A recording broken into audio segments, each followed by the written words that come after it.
Hello dear students, कैसे हो आप सब प्यारे प्यारे बच्चे। I hope you are doing absolutely fine. So welcome to Rajni ma'am's English class. So in this class we are going to discuss worksheet number 35 and this worksheet is for 25th November 2021 for English for the students of 8th standards. So earlier we had started in worksheet number 34. If you could remember, we had started doing the poem The Last Bargain. I hope you remember the first part जहाँ पर हमने किया था कि एक ऐसा आदमी था जो चिल्ला रहा था, जो आवाजें दे रहा था कि कोई मुझे हायर कर लो, और उसके बाद एक किंग ने अपना प्रपोजल दिया कि मैं तुम्हें शक्ति दूंगा.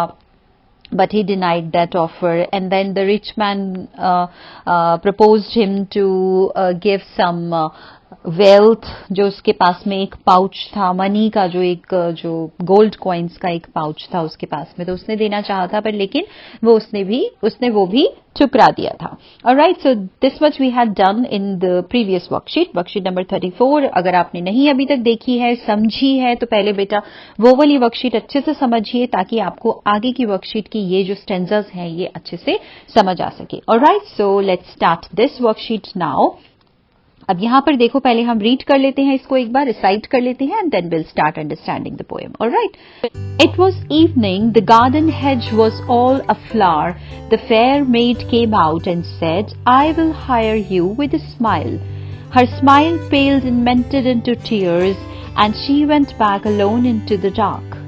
The sun glistened on the sand, and the sea waves broke waywardly. A child sat playing with shells. He raised his head and seemed to know me and said, I hire you with nothing. From henceforward that bargain struck in child's play made me a free man. So this is the poem. Now let's understand the poem well. पहली वाली देखिए line क्या है. It was evening. शाम का समय था. The garden hedge was all aflower. वहां पर एक पार्क था, गार्डन था, एक बगीचा बना हुआ था, और उस बगीचे का जो हेज था, हेज क्या होता है बच्चों? हेज होता है फेंसिंग, है ना. उसमें पार्क के चारों तरफ जो चार दीवारी सी बनी होती है उसको हेज बोलते हैं. जो हेज था उसका, वो चारों तरफ से अफ्लार था. अफ्लार मतलब फूलों से भरा हुआ था. ऑलराइट.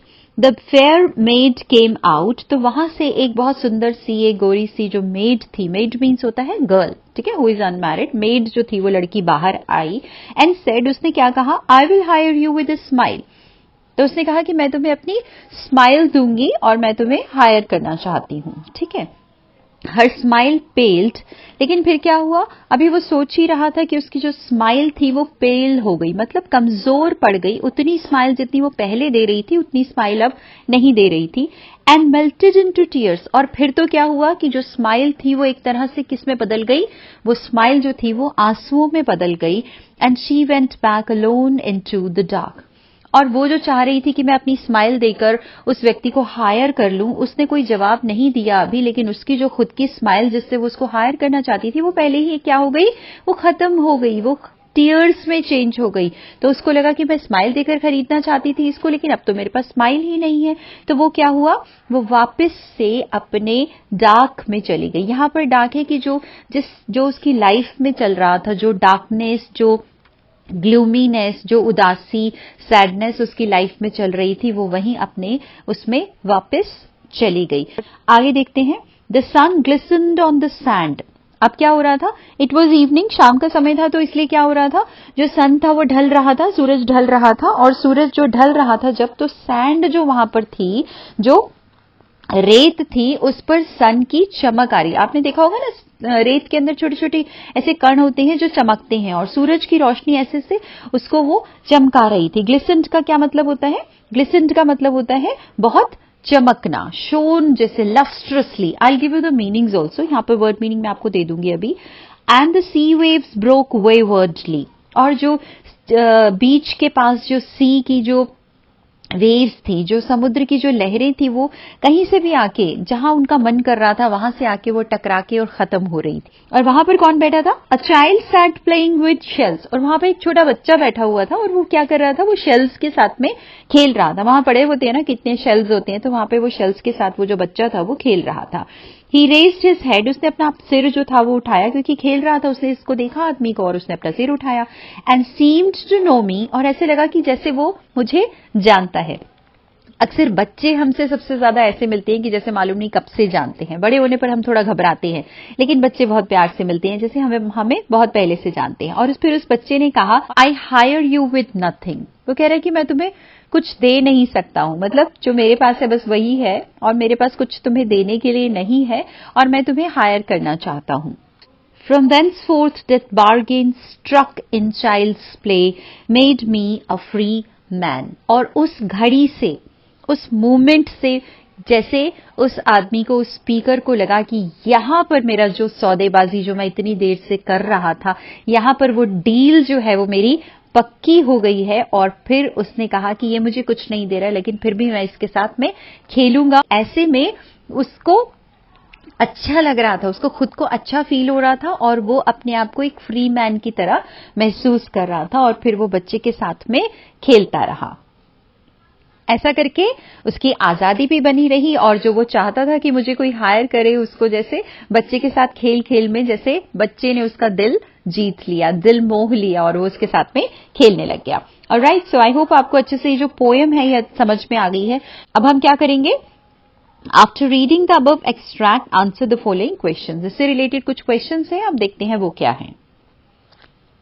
क्वेश्चन नंबर 1 देखिए, what did the young maiden offer to hire him with. जो यंग मेडन आई थी वहां पे, जो एक लड़की आई थी वहां पे, वो उसको क्या देकर हायर करना चाह रही थी? मनी देकर या स्माइल देकर? क्या देकर? बिल्कुल ठीक, वो उसे अपनी स्माइल देकर हायर करना चाहती थी. उसके बाद क्वेश्चन नंबर 2 जो यहां पर दिया हुआ है, the word dark in the third stanza of the poem symbolizes. किसी चीज को डार्क जो है वो सिंबलाइज कर रहा है. किस चीज को वो सिंबलाइज कर रहा है? डार्कनेस को या फिर होपलेसनेस और डिस्पेयर को? होपलेसनेस, जब उम्मीद एकदम इंसान छोड़ देता है, निराशा को, उदासी को, उसको, है ना. ये मैंने आपको भी समझाया कि उसे कहीं ना कहीं कोई दुख था और वो वापस उसी दुखी जो जीवन था उसका वापस उसी में चली गई. So second is the correct answer. ठीक है. देन उसके बाद में है थर्ड वाला, the word a flower means. A flower का मैंने अभी आपको मीनिंग समझाया था, क्या होता है? ए है कवर्ड विद फ्लावर या दूसरा है विदाउट फ्लावर्स.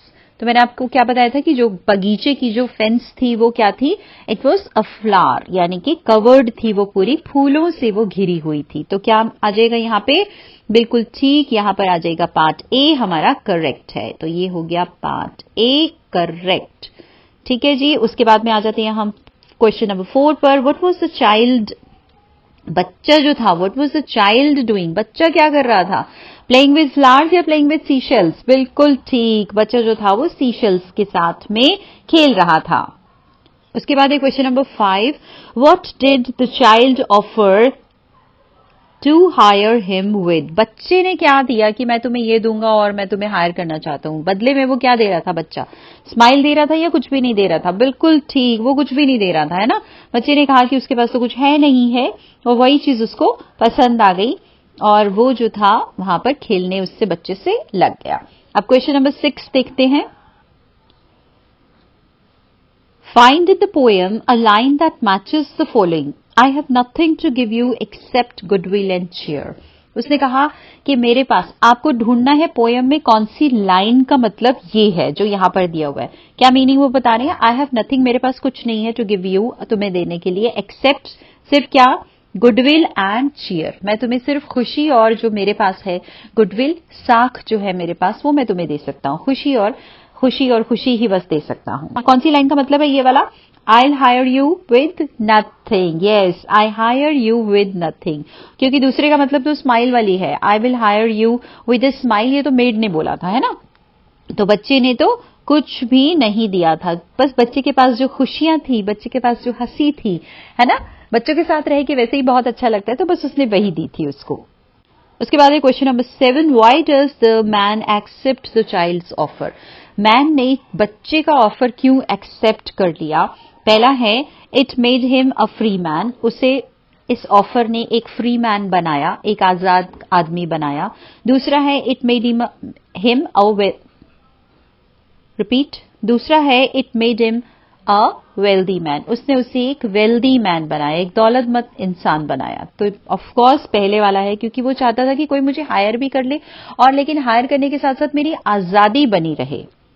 उसके बाद में आ जाता है क्वेश्चन नंबर 8 में क्या दे रखा है, the speaker did not accept the maid's offer. Speaker ने उस लड़की का ऑफर एक्सेप्ट क्यों नहीं किया था? उसके लिए पहला जो रीजन वो दे रहे हैं, ही डिड नॉट लाइक हर, वो उसको लड़की जो थी वो पसंद नहीं आई। दूसरा है, he knew that emotions are not stable and that eventually her smile will fade away. तो he did not like her ऐसा नहीं था, ये बिल्कुल गलत जवाब है। बी पार्ट सही है, लेकिन बी पार्ट का मतलब थोड़ा समझ लो। ही न्यू, वो जानता था, that emotions are not stable, कि हम हमेशा एक जैसे इमोशनल स्टेट में नहीं रह सकते, एक जैसा फील हम नहीं करते। कभी हमें खुशी होती है, कभी दुख हो जाता है, कभी हम बहुत एक्साइट हो जाते हैं, है ना, कभी किसी चीज को लेकर कभी कभी स्ट्रेस में भी आ जाते हैं, कभी हम मोटिवेटेड होते हैं। तो इमोशंस जो है वो स्टेबल नहीं है, एक जैसी नहीं होती। एंड इवेंचुअली, और धीरे धीरे जो स्माइल है, हमेशा स्माइल चेहरे पर नहीं रहती है, वो धीरे धीरे फेड हो जाती है। फिर हम कोशिश करते हैं और फिर से वो स्माइल आ जाती है। तो ये इसका मीनिंग है, ठीक है। So this is the correct answer and we will write it tick here, हमने लगा दिया है ये। ऑलराइट, सो आई होप आपको आज की अच्छे से वर्कशीट समझ में आ गई है। I am giving you these word meanings here. Alright, so here I am giving you some word meanings जो इंपॉर्टेंट हैं और इंग्लिश में आपको आने चाहिए, हिंदी में तो आने ही चाहिए, लेकिन इंग्लिश में भी कई बार आपको जो सिनोनिम्स हैं उसके अंदर आ जाते हैं। ऑलराइट, सो मैं आपको यहाँ पे वर्ड मीनिंग्स दे रही हूँ। जैसे पहला हमारा वर्ड है हेज या फेंस, जिसे आप कहते हैं। हेज मैंने आपको बताया, जो जैसे जो बगीचा था उसकी चार दीवारी जो थी ना, चारों तरफ जो होता है फेंसिंग होती है, ठीक है, वो होती है जिसे हम हिंदी में बाड़ भी कहते हैं, कि चारों तरफ बाड़ लगा दो, चार दीवारी बना दो, उसे फेंसिंग कहते हैं, ठीक है। उसके बाद है अ flower filled with water. A flower है ना, चार दीवारी जो थी, दैट वाज अ फ्लावर, यानी कि चारों तरफ फूलों से भरी हुई थी। मेड का मतलब होता है गर्ल, पेल्ड का मतलब होता है कमजोर होते जाना, जैसे उसकी जो स्माइल थी वो कमजोर होती गई, फीकी पड़ती गई। ग्लिसन्ड का मतलब शोन लस्ट्रसली, मतलब बहुत चमक के साथ में शाइन करना। वेव्स ब्रोक का मतलब होता है the waves that were dispersing by colliding, जैसे आ रही थी किनारे पे आके टकरा रही थी। कोलाइड मतलब टकराना, और टकराने के बाद में वो जैसे डिस्पर्स हो जाती थी, बिखर जाती थी। वेवर्डली का मतलब होता है इन एन एराटिक मैनर, कैसे जो वेव्स आ रही थी वो वेवर्डली आ रही थी। वेवर्डली मतलब जैसे उनका मन कर रहा था, अपनी मन मर्जी से आ रही थी, कोई एक पर्टिकुलर मैनर में नहीं आ रही थी। हेंस फॉरवर्ड का मतलब क्या होता है, फ्रॉम नाउ ऑन, अब से आगे। और बार्गेन स्ट्रक का मतलब होता है डील वॉज डन, सौदा पक्का हो गया। तो आपका और मेरा भी सौदा एक पक्का हो गया है कि आप अच्छे से पढ़ाई करेंगे और कोई प्रॉब्लम आएगी तो मुझे आप बता देंगे। Alright, so keep smiling, keep sharing, keep studying and keep taking care of yourself. God bless you all. Bye bye.